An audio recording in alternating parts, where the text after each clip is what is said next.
It's time for the Splash Live from Civic Center TV, featuring stories from and about people like you in the greater West Bloomfield area. Simulcast on cable, 89.3 Lakes FM, social media, and the web. Now live from Green Media Center on Walnut Lake Road, it's the Splash Live.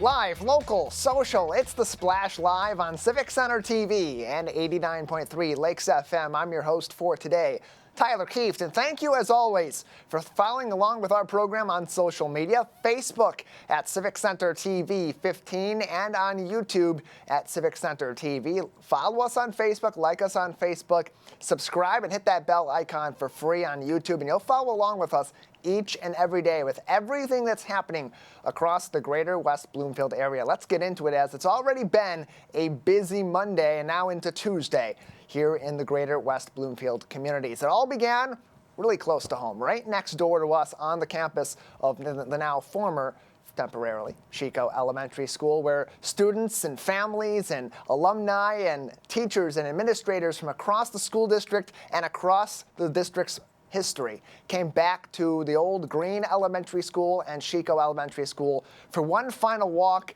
down memory lane as they prepare to finalize the closing of that building and prepare the demolition of Chico Elementary School as we formerly knew it and begin a new chapter. That all began even from the high administration of the school district, as Superintendent Danya Bazzi had a chance to reflect on what Chico or Green Elementary School used to be and how this embarks on a new future for our elementaries. Today we're honoring the legacy of Chico Elementary. There's a lot of people here to reminisce about the wonderful days that their children spent here and our staff who spent here. As we remember the past, we prepare for the future and the new elementary that will hopefully serve our students for a very long time in the future, while really giving them optimal learning environments. Many from across the history of this school had a chance to come back and take one final trip down memory lane and go back in time for a moment, even though the school currently is empty, as they've moved everything into the new Chico building at the former Abbott Middle School and Roosevelt location, and as they've cleared it and readied it for its final demolition here in the coming weeks before they start building the new building. People like Monica had a chance to take one final trip back in time and explore their old stomping grounds. First of all, it is Green School. I know what it says on the building, but when I was here, it was Green School, and I was here from second grade through graduation in fifth grade. My experiences at the time, well, actually from second grade through high school at West Bloomfield High, I was the only African American in my graduating class, and there were challenges. It has been my prayer that as we continue to grow, that this district, which is now much more diverse, will continue to grow and continue to have positive experiences for their students. But I did learn about different cultures, different religions, and it helped me grow into my HR profession.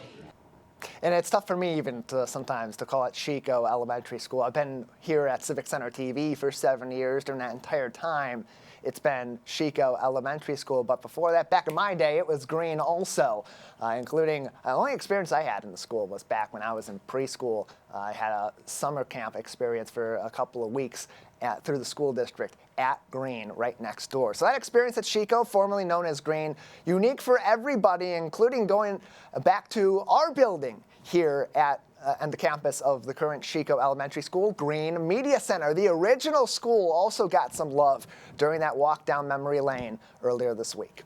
Little Green, so I think it's now the communications center or the television center. That was 2 classrooms, and I had first grade with Miss Van Heist and fifth grade with Mrs. Cox in that school, and it was pretty cool. It was you felt kind of cool because you got to walk in and out of school and go places. So when you became a fifth grader, you went to what was then called Little Green, which I think now is a radio station or some type of station. So we were the big kids. We didn't have to come into this building unless we had lunch right here or gym. We had our own little building. It was Little Green. It was self-contained, and you had your restrooms, your classrooms right in there. And that was really where, once you attained fifth grade status, you went there and you were everything. We don't have to go where the little kids go. We're 10, and we're a big kid. I guess I'm 10 and a big kid too, because now I'm in this building every single day. So it is, in fact, the TV and the radio station. I had a couple of people who used to go to school in this very building. They were those kids going up to be the big kids in the 5th grade classroom at some point. And even back then, actually, they had kindergarten and 1st grade, I believe, if I'm recalling correctly from our conversation, right here in this building way back in the day. And they wanted to take a tour through our front office where they used to have their class and take a look through some of our office space that used to be additional classrooms and see what the buildings become. That was a really cool experience for me, as I'm sure it was for them. But not only did former students get a chance to bring up memories, but even parents of former students got a chance to take a look back at where their kids once called home on a day-to-day basis for their schooling and pay their respects as well. Mrs. Chico, starting off, I mean, she was just a force, you know, and everybody just gravitated around her. And then all the teachers just took her lead, and it just became such a special place. And it was all because of, you know, the people involved. And that's what every place is like, especially when you have a school building. It's not so much the experiences you have in the classroom, but the experiences you have surrounding everything that's happening in that classroom, whether it's in this building we're currently in Green Media Center, or at the former Chico and Green Elementary School, literally 10 steps outside of our studio across the way to the other school. Although we're saying bye to the old Chico, many are looking forward to a new era ahead as they'll demolish that building and build a brand new school on that campus, and looking forward to all of what that new building will bring.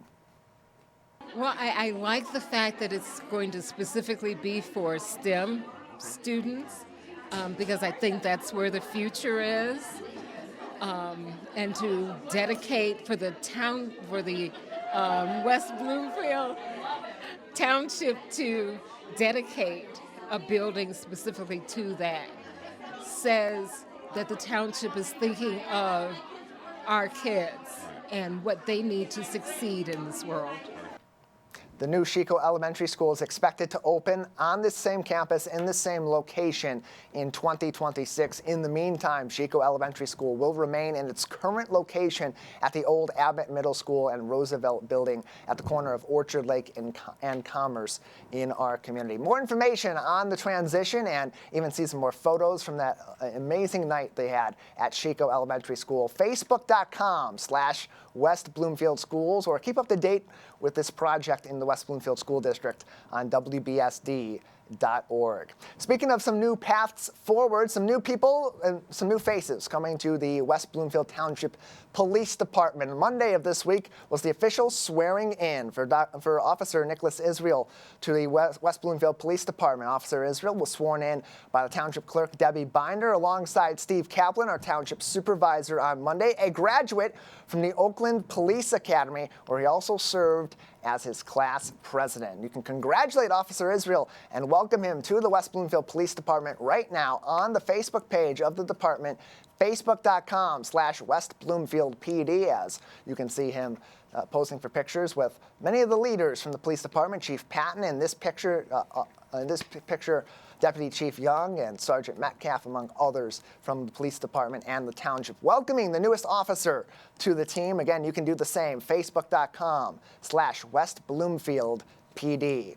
Local raffle might give you a chance for a little bit of fun on the weekends at Ford Field as the Detroit Lions take on the Tennessee Titans. The West Bloomfield Educational Foundation is currently promoting a raffle fundraiser to benefit local organizations and get you in the action as you can become all grit with the Lions in downtown Detroit. Enter to win 2 tickets to see the Lions take on the Tennessee Titans at Ford Field a few weeks from today, Sunday, October 27th at kickoff at 1:00 p.m. Here's how you enter. You can purchase those raffle tickets in a few different packages. A single ticket for just $10. You can get 5 for $40, or go all in and purchase 10 tickets for $70 total. Proceeds will go to support the West Bloomfield Educational Foundation, but not just them, but Oakland Early College, as well as students in high school pursue some college-level credits, and those who have recently graduated take care of some of those college credits before they make a decision on their career or further education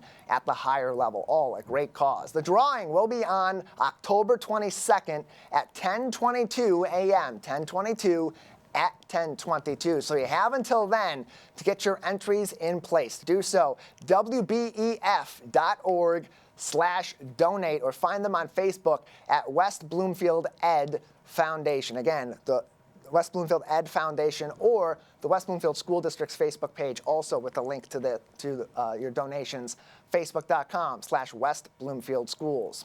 The Greater West Bloomfield Historical Society, of course, celebrating a big anniversary in 2024, 50 years of service to our 4 communities, preserving our history, and they're looking for your help also to get a little piece of history yourself and support the organization as they trek forward for the next 50 years. You can purchase one of 3 newly reproduced West Bloomfield maps for just $20. 16 by 20, 1896 pastel, 1921 full color, and 1947 black and white maps are all available, each of them $20.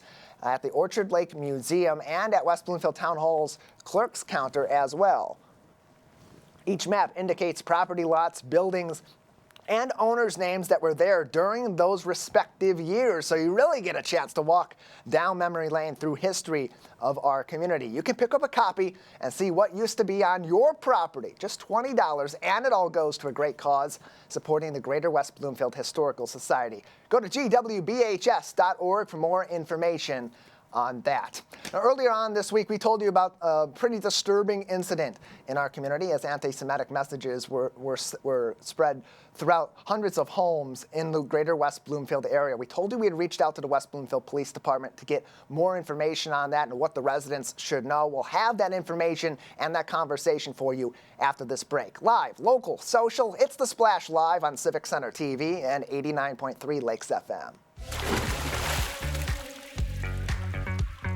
We'll be right back with The Splash Live. Missed one of our live broadcasts or one of your local municipal meetings? Check it out online at civiccentertv.com. Every meeting, show, and interview on demand. Thank you for watching and listening to Civic Center TV and 89.3 Lakes FM. 1 in 4 Michigan homes has high levels of radon, a naturally occurring radioactive gas known to cause lung cancer. It doesn't matter where you live or what type of home you have. You won't even know it's there unless you test. So don't wait. Testing is cheap and easy, and if there's a problem, it's simple to fix. Visit michigan.gov/radon to learn more. We took action. Will you? Hi, I'm Lauren Azuri, the Park Naturalist Supervisor for West Bloomfield Parks. Congratulations to you, Civic Center TV, for hitting 1 million views on YouTube. We really appreciate your partnership in spreading nature education in a creative way in our community. I'm Lauren Azuri, proud to be 1 in a million.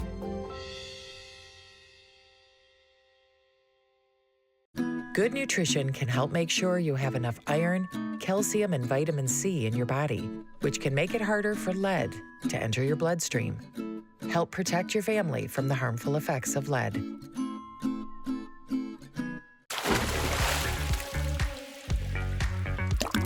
And now, back to The Splash, live. Live, local, social, it's The Splash Live on Civic Center TV and 89.3 Lakes FM. I'm Tyler Kieft. Thank you for being with us today and all throughout the week on CivicCenterTV.com. For replays, to find us on demand at all the times that will be on your TV and your radio across our 4 communities. A disturbing message over the weekend as on Saturday, residents across West Bloomfield received some anti-Semitic content on their lawns here in the Greater West Bloomfield community. Over 100 households in the neighborhood in the 4800 block of Pelican Way received materials similar to what were dropped off in nearby Farmington Hills around the same time overnight from Friday into Saturday. Here to give us more details on what happened in the community and the investigation as it currently stands from the West Bloomfield Township Police Department, Deputy Chief Dale Young. Thank you for being with us. Good morning, Tyler. How are you?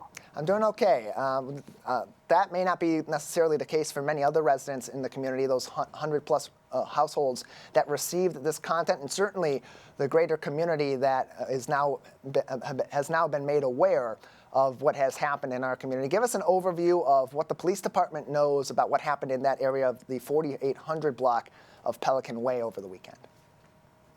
Yes, Tyler. Kind of confirming what you're saying already is that we were made aware that morning, Saturday morning, that there was this material that was left at over 100 different residences in the Lagoon subdivision. And then later on, we learned that various communities surrounding us also had similar materials that were left at various residents' homes in their communities. And so what we did is that after we put out the press release, we were asking the public to give us a call so that we could generate leads. And I want to take a moment actually right now to make sure that everybody has that information. Again, this is for any information, no matter how big or small. We would love to hear from you. And Detective Beasley is the person in charge of that investigation. His phone number is 248-975-8967. Again, that's 248-975-8967. And again, no matter how big or small you think the information is, it's always helpful to hear from the community regarding situations that occur. The other thing is that we are chasing down a number of leads, and we're trying to sift through them to see what looks promising. And at this point, we are working our way through that, and nothing yet has served to be concrete at the moment. And so right now the investigation continues on, and that's where the residents can come into play and help with things like this. And because it happened in a residential neighborhood, that may actually be, I would think, of benefit to the police department, because many homes nowadays do have personal security systems like cameras that are readily accessible. How may that factor into an investigation like this? And has that been helpful in maybe not similar incidents to this, but things that have happened in residential areas in the nearby past? Yes. So anytime that we can get video footage is very helpful. And so again, the plea to the community is please check your surveillance systems, and if you see anything, please let us know. That has proven to be critical in other investigations. As Tyler mentioned, it's not just investigations like this, but in a variety. Sometimes it could be people breaking into cars. Sometimes it could just be a suspicious person that later commits the crime somewhere else. Being able to get that video footage is critical. And at this time, there's not necessarily been a suspect that's been identified or one that's necessarily the main lead in this. The other information in your press release from over the weekend regarding this incident is that there was a vehicle, a dark-colored pickup truck in the neighborhood around 11:45 that previous night. You did mention, however, in that press release, it's not entirely clear if that truck was involved in this incident. Is there any insight into that, or is that still what the belief is at this moment? Yes, that's what the belief is at the moment, because as an example, even though there was video footage of that vehicle, it wasn't the most clear. Okay. And so we're trying to vet whether or not that particular vehicle had anything to do with this incident. Because of the nature of this incident being that it was specifically targeting Jewish families in the area with anti-Jewish rhetoric, how does that also factor into the severity of this investigation, given that we do live in a very multicultural community where these targeted attacks pack a harder punch because of that? Yes, the feedback that I've gotten from the community is they are greatly unsettled by the rhetoric that is contained in those flyers, and understandably so. Now, in terms of what actual charges are possible in the future, that's going to depend on a number of variables that hopefully we're able to uncover as the investigation continues. More information on that investigation updates can be found on their Facebook page at West Bloomfield PD. And again, we'll put that phone number back up on your screen. If you have any information about this incident, again, it occurred in the evening between Friday and Saturday morning, October 5th, where residents in about 100 households, over 100 households in West Bloomfield and many additional households in Farmington Hills receiving anti-Jewish rhetoric in the form of Ziploc bags with flyers, and they also contain some non-hazardous pellets as well in some cases in Farmington Hills over the weekend. If you have any information on that, contact Detective Beasley, who's leading this investigation with the West Bloomfield Police Department. It's on your screen as we speak on CivicCenterTV.com. 248-975-8967. Again, 248-975-8967. Deputy Chief Young, before we let you go, anything further that we should know on this or any other insight about this incident as we move forward? I want to appeal to the community that if they see anything suspicious, please don't hesitate to call us. We are available 24/7, and that's why we're here, is to vet things like this. Other good information to know is that if you see something suspicious like this happening, you can call either 911 if it appears to be an emergency situation, or call the non-emergency number 2, even if you're just a little bit suspicious. That number, 248-975-9200. Deputy Chief, thank you so much for your time. Thank you, Tyler. Appreciate it. West Bloomfield PD is their Facebook page for more updates on this and other incidents that may happen across the community. They regularly provide updates there. Those same press releases that we receive often will end up on those pages as well to give you updates as they get more information into these investigations and try to track down those that perpetrate really serious acts like this in our community. That from over the weekend, still under investigation. No major updates at this time, but your help could help them bring in those responsible or the individual responsible for this, both in West Bloomfield and in Farmington Hills. So unfortunately, not just in our community, but in communities nearby, which means this is a pretty widespread incident. All the more reason why it's being taken so seriously by local law enforcement, and of course by, as Deputy Chief Young had said, our multicultural community in West Bloomfield and in our neighboring communities as well.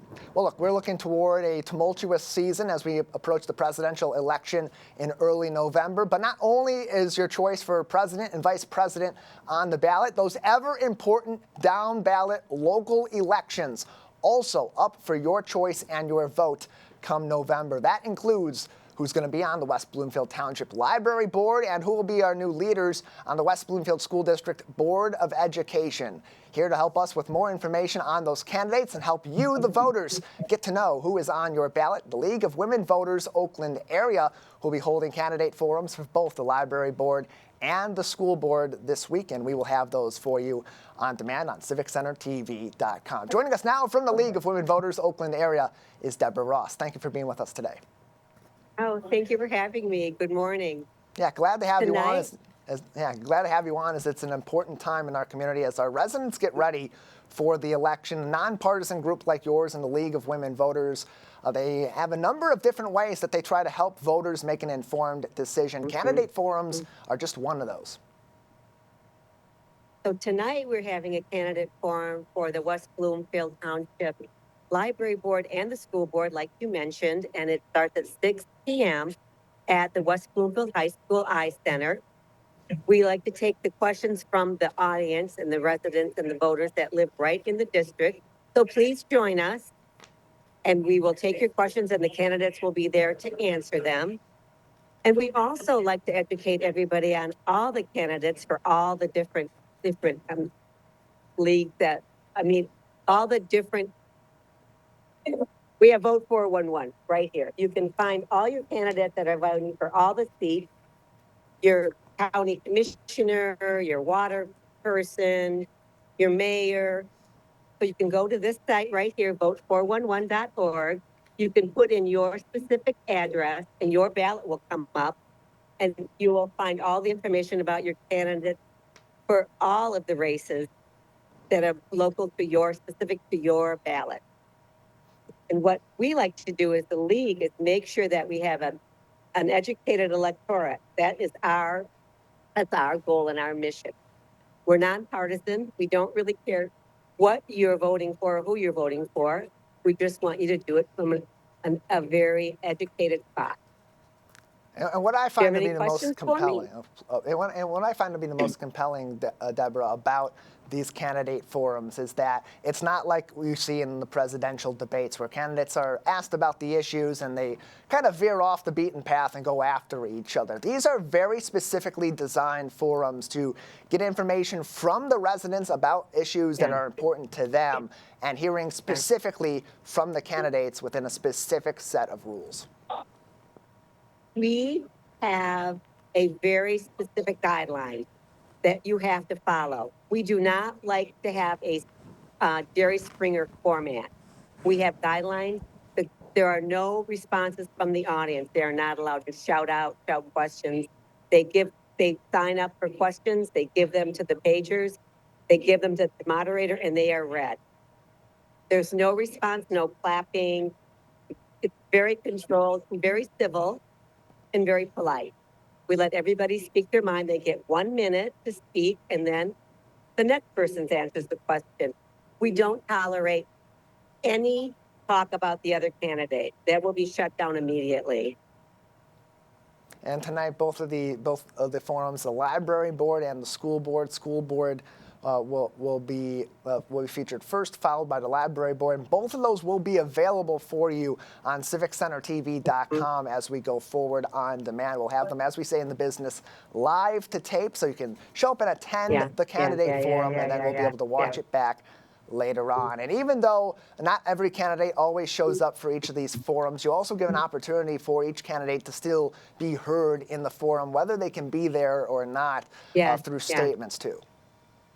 We have 3 written statements that'll be read today by the moderator, because we invite all the candidates. They're all welcome, and so is everybody, all the citizens in the community. We want everybody there. We want everybody to participate. Yeah, you can find more information on the League of Women Voters and on these specific ballot items and individual candidates on their website. Again, vote411.org, as Deborah is showing on her screen. Vote411.org. And Deborah, you've been organizing a lot of these through this election campaign. We know you've volunteered in past elections also with the League of Women Voters Oakland area. From a resident's perspective, what typically is the reaction to being able to participate in candidate forums and get to actually interact in this format with the candidates? Do you find that they find that this is helpful as they approach the ballot box? I think the residents, what I've seen, really enjoy it. They are calm and civil during the forum, and then afterward, they actually talk to some of the candidates. So it's a very wonderful place for them to get to know the candidates, see how they interact. And what I found very surprising is the candidates all kind of think about the same thing, is that taking care of their constituents. You can also find all the forums taped on our site, LWVMI, on our website. You can find forums that have already been taped for judges and for the water commissioner, and all the other races. And those are all on It's a big election. There's a lot of people. You've probably all seen your ballot. It's pages and pages, so it helps to be very well informed. And all the more reason to engage in these forums and get to interact directly with these candidates, hear from each person on your ballot, so that you understand who you're voting for, what they believe in, and whether or not it does align with what your vision is for your community. LWV.org or my.lwv.org is the place to go for more information on the League of Women Voters, and vote411.org is where you can put that information in and take a look down your ballot and get some of these answers in advance of heading to the polls in November, or filling out your absentee ballots, or however it is that you're going to vote. And Deborah Ross is with us from the League of Women Voters Oakland area as we approach these 2 candidate forums coming up this week. Deborah, before we let you go, ultimately, what do you hope that the voting public takes away from these candidate forums? I hope that they see that most people are running because they want to serve the constituents, and then you can understand if their beliefs align with what you believe, so that you vote in an informed manner. Vote411.org.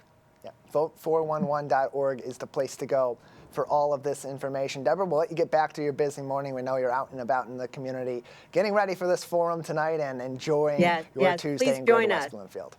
Okay, thank you. You have a good day. You as well. We'll see Deborah and the entire team from the League of Women Voters Oakland area out at the iCenter at West Bloomfield High School for those candidate forums. Again, those forums are tonight at West Bloomfield High School. School board at 6 o'clock. 2 candidates will be involved in that candidate forum out of the 5 that are on the ballot, although they do have statements from other candidates in that race. And then the library board, that forum will be about 7 o'clock with 7 out of the 8 candidates on the ballot being present at that particular forum. We will not be broadcasting them live on Civic Center TV and 89.3 Lakes FM. So you tune in around that time, around 6 o'clock, you'll probably see the Tri-City Fire Board on the air over here or other programming during that time. But if you show up to the iCenter, you can participate for free. And then if you can't show up or you can't be there for the entire time or you just want to watch later on, we will have that for you on demand on civiccentertv.com later on this week.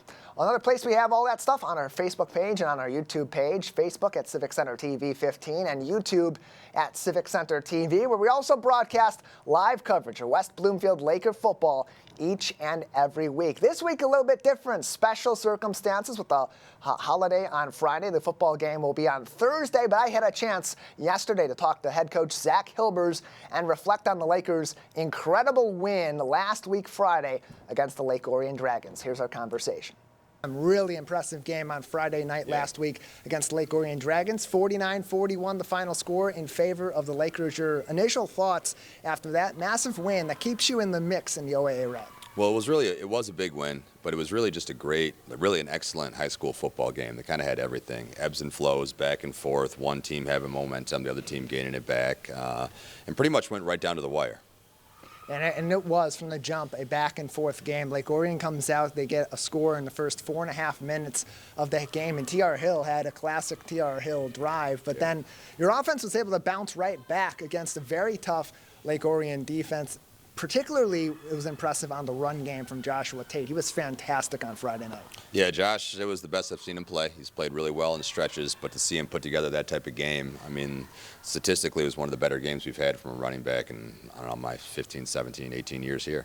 And you want to talk about having complete games. That game through the first half was so back and forth. It's 14-14. The final seconds, you get a couple more tries at a couple of plays at the end, and it's a big mistake. Panic bells going off, I'd imagine, with that interception as time expired. I mean, maybe it was more like shock. I don't like using the word panic, I guess, because, we thought we'd played a good, even, close game, and it had been back and forth, and to give them a kind of a momentum-shifting play like that right before halftime was a little disheartening. But at the same time, we know we've been in positions like that before. We were in position like that in the first half. We've been in positions like that in other games where we had to fight and claw our way back into it. The difference this time was we were able to get over the top and make the plays and win the game, not just be in the game in the fourth quarter, but win the game in the fourth quarter. So going through those last couple of plays, there's less than 30 seconds left on the clock. You put Bo Jackson and that offense out, a couple of tries in the air. What was the game plan in that moment in those last couple of plays, especially after the breakdown on that first play where the ball just slid right out of Cam's hand? Well, after that point, it really was just about getting confidence back to some of our players because we knew that we would need them to make big plays in the second half. And luckily, a lot of them did step up and make the plays. We know scoring in that moment's very unlikely. And obviously, the argument before for kneeling and running the clock out is quite obvious right now, too. But, at that point, we thought we can throw a nice, easy pass, just get our kids' heads in the right spot. It's almost like in basketball, you see a free throw go through the hoop, you think a little bit better about your next shot. Just see us catch the ball and just, run, get your 15, 20 yards.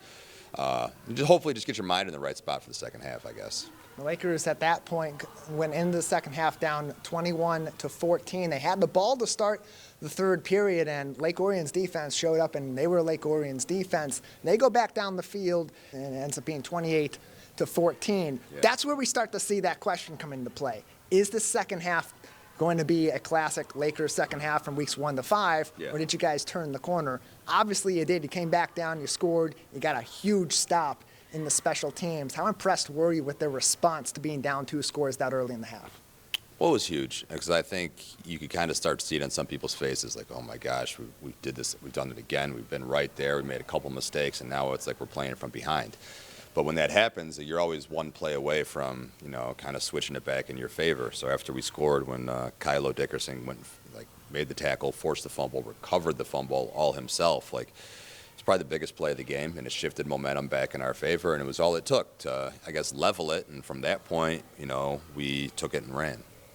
And from there, it was really a turning point. We saw the offense get that momentum. They got back in the end zone. They tied the game up. Then it starts to kind of go back and forth a little bit more. But what was really impressive from the offense in that game, especially when you're coming back from down 14, was the ability to mix not only the ground game with Joshua Tate over 200 yards, but getting really involved in the air, arguably the best game of the season. How was the passing game, in your opinion, against Lake Orion?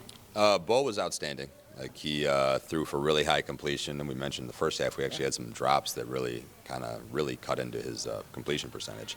But he was outstanding, just moving in the pocket, avoiding rush, delivering the ball on time, on target.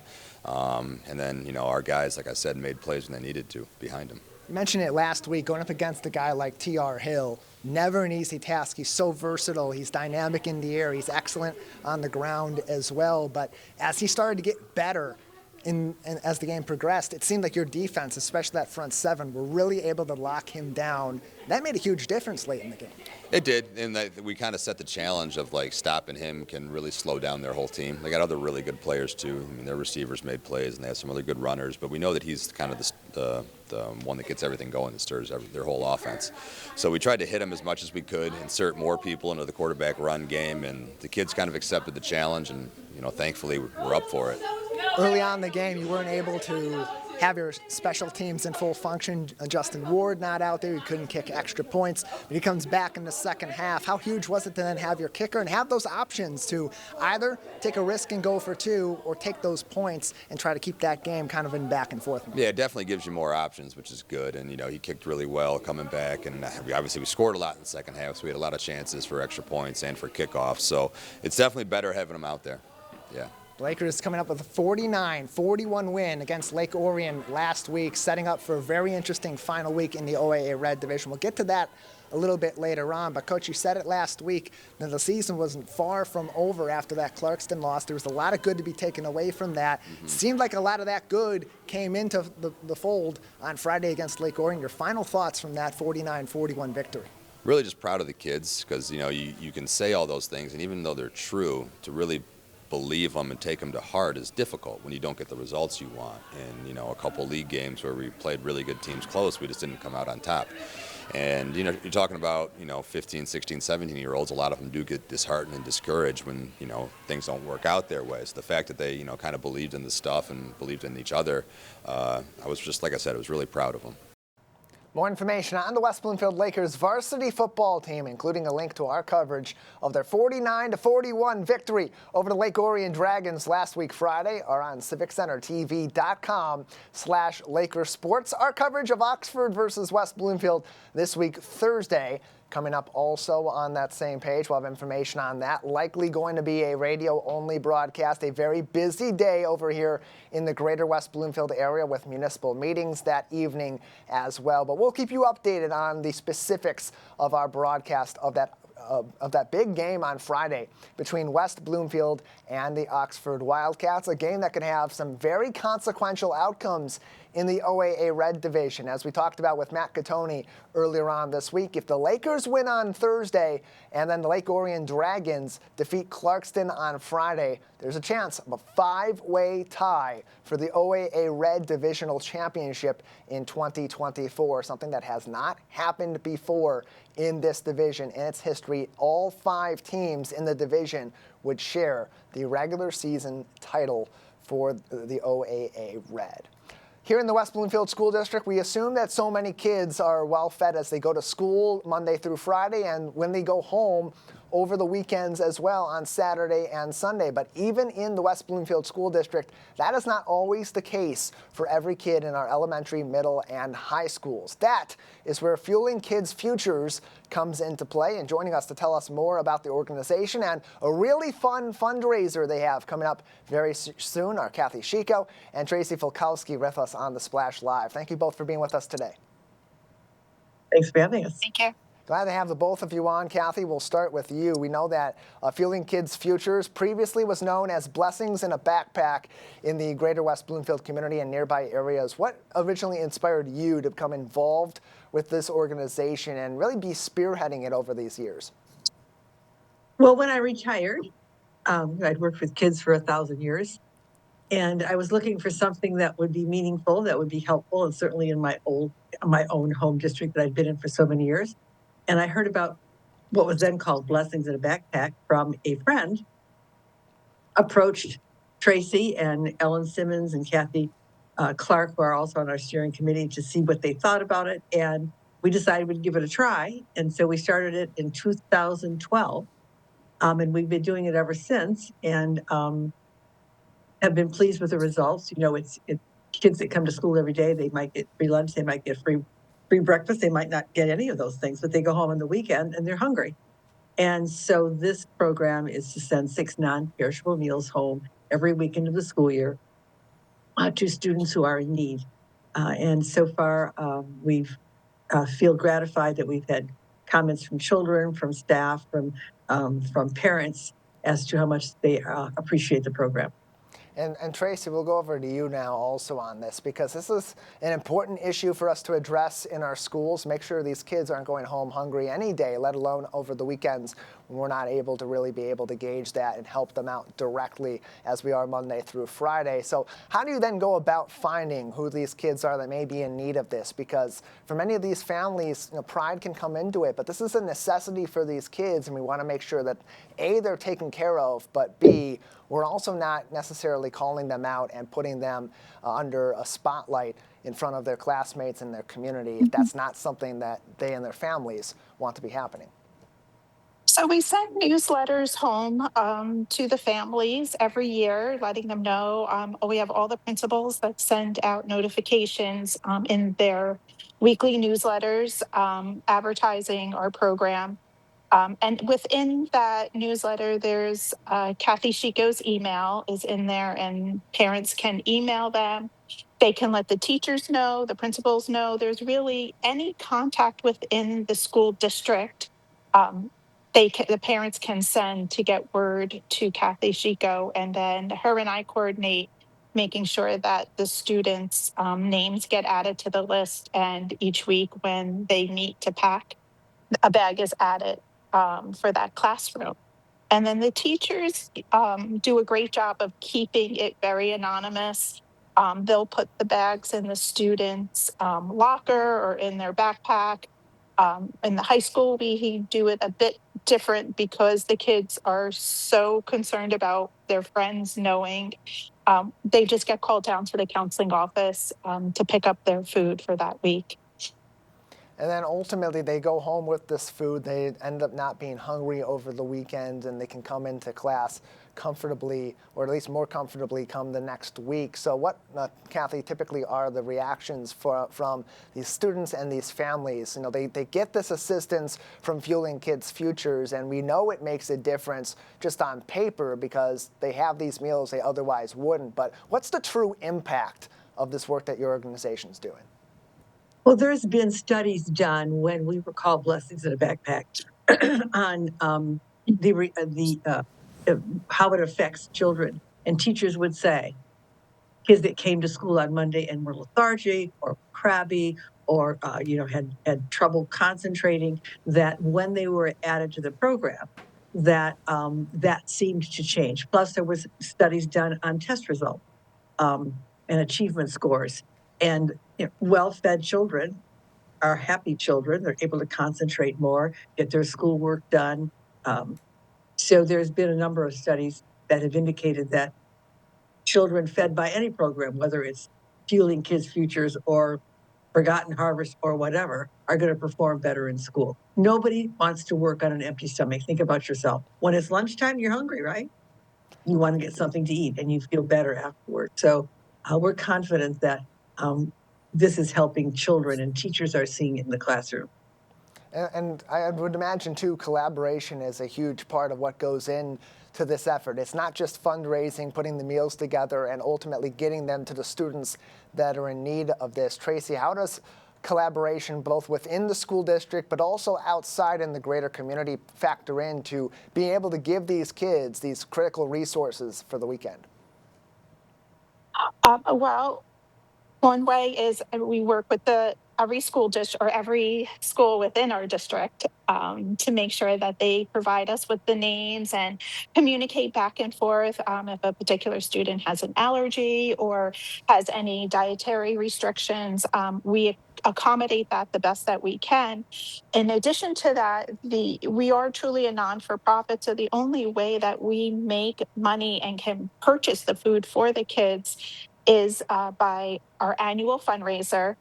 We're fortunate enough that we're able to have one fundraiser per year.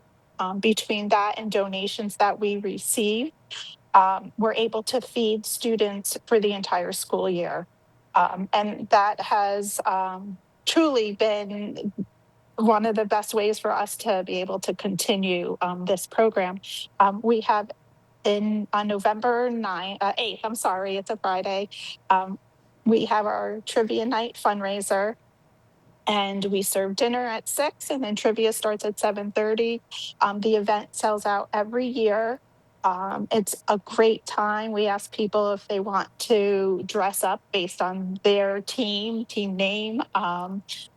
We just try to make it a fun event for everybody, and we do a lot of raffles, and that's how we raise money so that we can, all the money that we do raise goes towards purchasing the food for the upcoming school year. And it's great because you can participate in the trivia night with yourself or with your team and go after these different prizes or have a fun night, but it doesn't necessarily mean you have to participate in the trivia. You can also just contribute and be a sponsor of the event too. Again, Friday, November 8th, the trivia begins at 7:30, but there's also a buffet dinner at 6 o'clock. All this happening at St. George Greek Orthodox Church on Square Lake Road in Bloomfield Hills. And it all goes to helping fueling kids' futures for West Bloomfield and Keagle Harbor's chapter, of course, that right here in the West Bloomfield School District. Tracy Filkowski and Kathy Chico are with us on the Splash Live to talk more about that. And Kathy, this is an ongoing fundraiser. It is really that big one for the year. How important is this to your overall operation to maintain what you've been able to produce over these years for kids in all three different levels of our schools? The West Bloomfield community and the surrounding community have been very generous when it comes to trivia night or when it comes to just general donations throughout the school year. I mean, we get the support of the West Bloomfield Police Foundation. We get the support of the West Bloomfield Educational Foundation, a number of private businesses that every year come through with a large donation that helps us to keep this going besides what we make on trivia night. So we feel blessed. I mean, this whole program is run by volunteers. Nobody gets a penny. So all these volunteers come every week. They pack, they put food away, they get things organized, get them sent out to the different schools, and it's all done as volunteers. And so all the money that we make goes to purchasing the food that we need to fill the bags to send home with the students every weekend. And you can register for the event purchasing tickets, $40 per ticket. You can form a team of up to 10 individuals. That 10-person team would be a $400 purchase to enter into the trivia. And you can also get in with free raffle tickets, too, by donating a 10-ounce box of mac and cheese or a 5-ounce can of tuna or chicken. That will get you an additional raffle ticket, and you can get up to 5 with those donations. So not only monetary donations contributing to this, but that food also factoring into this. Kathy, we know this makes a huge impact on these kids. We've talked about that kind of at the basic level, but you've seen over the years directly how this has affected kids and these families. Are there any stories that stick out to you from over the years, from Blessings in a Backpack and now Fueling Kids' Futures, that really does fuel your passion for being involved in this? There's one story from early on. Tracy, you'll remember this story. It's a little second grade girl at one of the schools. And the teacher was teaching, I think I know, but now I know. So the concept is you teach the child comes into the misconception about something like, now I know that spiders are arachnids and not insects. So this little girl, the teacher was doing a verbal conversation with the whole class. And the little girl said, well, I thought I'd go home on the weekends and be hungry, but now I know there'll be a bag of food in my locker. At which point the teacher started to cry and left the room. She came and told me the story, and I told the rest of the people, and we all started to cry. So this little girl not only learned the lesson about, I thought I knew, but now I know, from her teacher, but it showed what the effects were of her getting that food every weekend. And that's probably the most telling story that I repeat over and over again because it just touches your heart. Yeah, I've heard that story a few times over my years here with Civic Center TV and Lakes FM, and it touches the heart every single time you hear it, and it really does kind of encapsulate what Fueling Kids' Futures is all about, and their slogan being one meal at a time. Tracy, as this organization moves forward, there's always some sort of conversation about how we can take that next step. What more can we do to help these kids? What do you think is in the cards for the future of this organization as it continues to grow in West Bloomfield? I would just say that we're fortunate that we've been able to be as successful as we have been. We would love to help as many children as we possibly can. So if a parent is hesitant on joining or signing their student up because of fear of maybe their neighbor finding out or anything like that, we encourage families, if you're in need, please reach out. We want to help as many kids as we possibly can within the district. And that's our goal. And we want to continue to do that. So between helping the kids and then the generosity of people within the community of donating to our cause to help us feed these children, we're just so very grateful for it all. Kathy, lastly, before we let you both go, if people want to join in on this campaign, on this effort, and help out with Fueling Kids' Futures, how can they get involved? They can email me at katherinechico@hotmail.com. They're to get involved in the weekly program, and that's probably the best way. Or if they want to donate, they certainly can go to the website and go to West Bloomfield, Eagle Harbor, and donate there. And again, that website is fuelingkidsfutures.org. Fuelingkidsfutures.org. If you scroll to the top of the page, there's a tab that says Communities. Scroll over that, click on West Bloomfield/Eagle Harbor. That is our local chapter here in the West Bloomfield School District. Tracy, Kathy, thank you both so much for your time and insight today. Thank you. See you at Trivia Night. Yes, Trivia Night is coming up. You can still sign up for it as we speak. That will be happening on Friday, November 8th at St. George's Greek Orthodox Church in Bloomfield Hills. A buffet dinner at 6 o'clock. The trivia begins at 7:30. Tickets are $40 a piece. And hey, bring some donatable food as well, non-perishable food items. It'll get you some of those extra raffle tickets. A 10-ounce box of mac and cheese, a 5-ounce can of canned tuna or canned chicken will also get you up to 5 additional raffle tickets. And all that information on this event, how you can volunteer with the organization, getting those tickets for Trivia Night, all around fuelingkidsfutures.org, or find more information on the West Bloomfield School District's Facebook page as well. They've made a few posts about that on facebook.com/West Bloomfield Schools.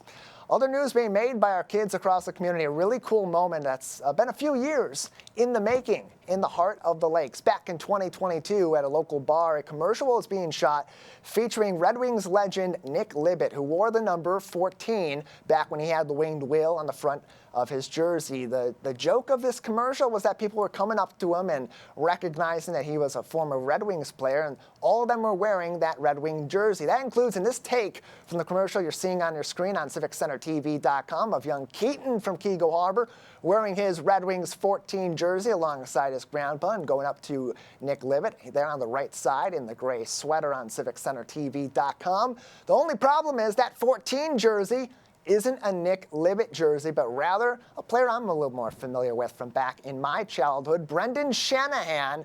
His name is the one on the back of the jersey. So that's the whole crux of the joke of that commercial, where that people were going up to Nick in this bar and asking him to sign their jersey. But all of them were Shanahan jerseys. Fast forward to more recent times and a little throwback to that moment at one of our local bars. Here's a look.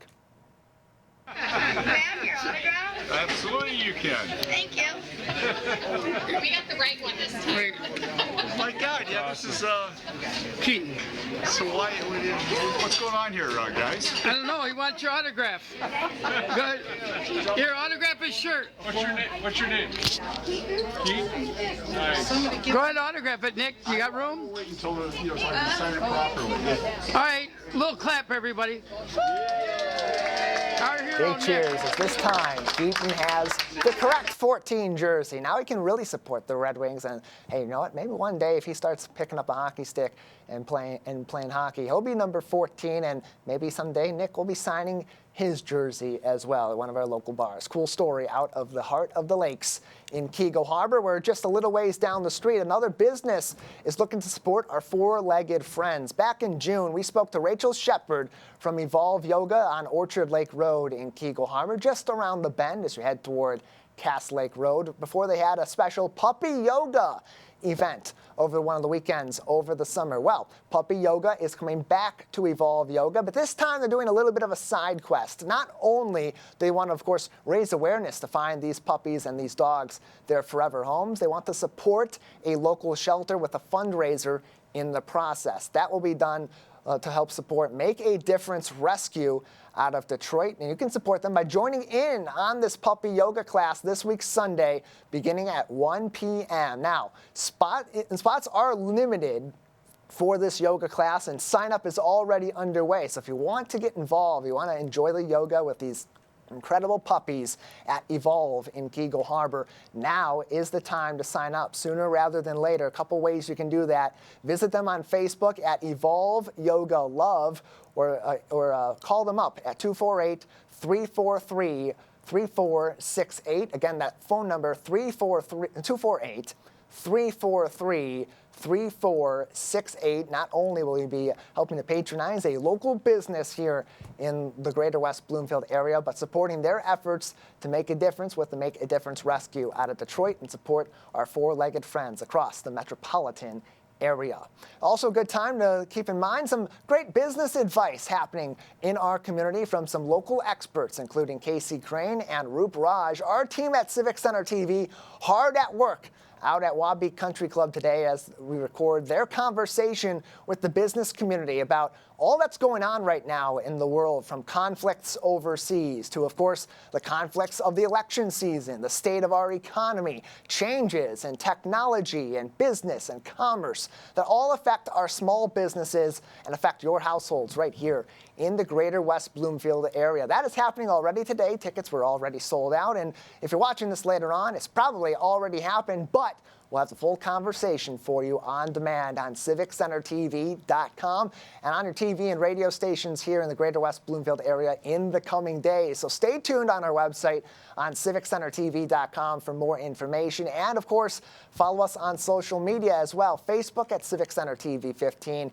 and subscribe and hit that bell icon on YouTube at Civic Center TV. And we'll have all the information you'll need. We'll have the videos for you on demand so you can get that sage advice from experts across the board in the business community, and maybe some of your questions being answered during their Q&A session as well. All of that coming up in addition to those candidate forums we talked with Deborah Ross about earlier on in the program on our website.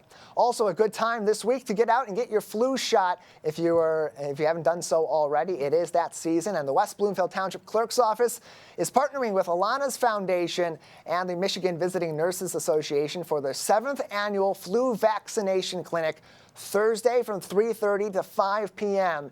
at the clerk's office at West Bloomfield Town Hall. On your screen, there is a flyer with a QR code.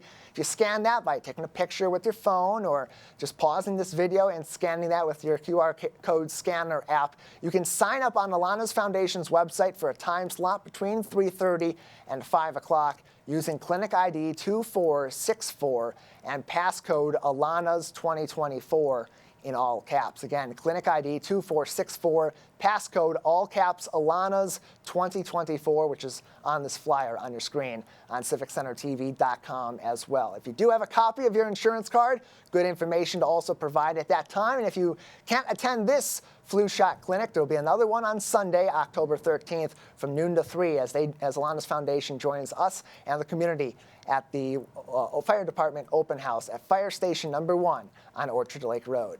Just like that, we're all out of time for this Tuesday edition of the Splash Live. Of course, always encourage you to stay up to date with us on CivicCenterTV.com and on our Facebook page at Civic Center TV 15 and on YouTube at Civic Center TV. Big thank you to our entire crew, Kevin McIntosh, Jake Schaff, and Calvin Brown. For our entire team, I'm Tyler Kieft, thanking you for tuning in to the Splash Live.